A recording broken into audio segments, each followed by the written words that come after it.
I thought it was lovely when I came in. It was a really nice feeling, and I liked the fact everyone was sitting around in different chairs and very comfortable and very informal. So that's the sort of event I like, rather than these very formal events with stages and, you know, lecterns. So yeah, so the first impression was good, and the people have been lovely, and lots of questions. And we didn't ask me lots of questions at the time, but afterwards there was lots of people asking questions, so it was really good.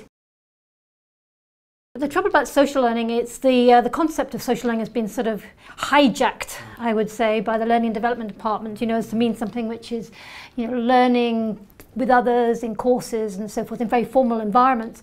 Where for me, social learning is much more about people just talking to one another and learning from one another as part of work, or collaborating at work, or with colleagues outside of work, or networking with people. So it's a much, much broader sort of concept. So, but I think organisations, and certainly L&D, have recognised that the importance of people coming together and learning from one another, which they hadn't done, you know, maybe 5–10 years ago. So that's a positive effect of social learning. I certainly think to make big changes does require big cultural changes. Often I find that people in learning development say, well, we need to wait for the culture to change before we can do things. But I think it's, you know, we've all got to change and do things together. So I think there's opportunities to do little things, make changes here and there, to get those sort of quick wins in. It's not trying to change things completely overnight, but exposing people to new ideas and new thinking in new different ways. And as I say, getting away from this sort of whole understanding that learning is just about training or studying, but it's much, much broader concept.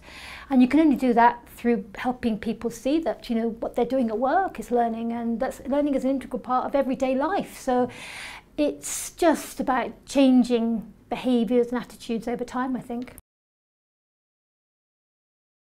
That concept, learning in the workflow, learning from work, is actually used in different ways by different people. Some people think about it putting something into the workflow, so providing like performance support materials. Some people it's about accessing resources outside in the flow, where others, for me, it's about learning from the work, from what you're doing at work, not just in the work, but from the work. And that's a difficult bit, you know, that putting stuff in is easy, but extracting it from the work is more difficult.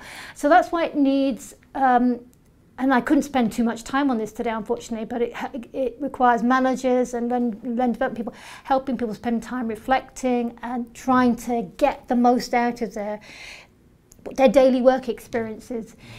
Because otherwise we're just losing so much valuable insight in what went well, what didn't work so well, what we could do better, by not having those sort of conversations. Okay, Learning Concierge for me was an approach where instead of a learning development department providing a one-size-fits-all training experience to people to support their individual needs, their individual preferences, their individual goals, performance goals, and helping them, if they have a goal, I want to, it could be like I want to become a photographer, let's say, how they might achieve those goals, what sources are available to them, but to do that in such a way that meets the needs of the individual. So they might say, well, I prefer to go on a course, or they might say, no, I prefer to talk to people, or I prefer to just do it, you know. So actually by understanding their individual preferences, come up with the right approach to solving that problem or meeting that need. Just as I said, like a hotel concierge would help a person staying in the hotel find the best place to go and spend the afternoon in whatever way it suits them best. So it's a much more personal service. Well, I've always been in it. When I started life, I worked as a lecturer in a university. But, well, first of all in a further education college, and then in a university for 14 years.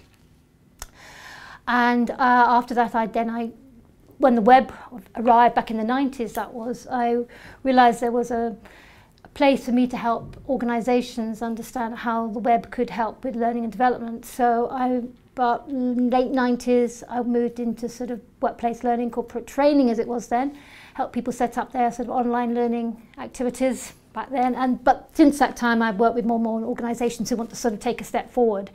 So it's just evolved my career over 20 odd years, you know, but started life with education and technology has always been my life, really.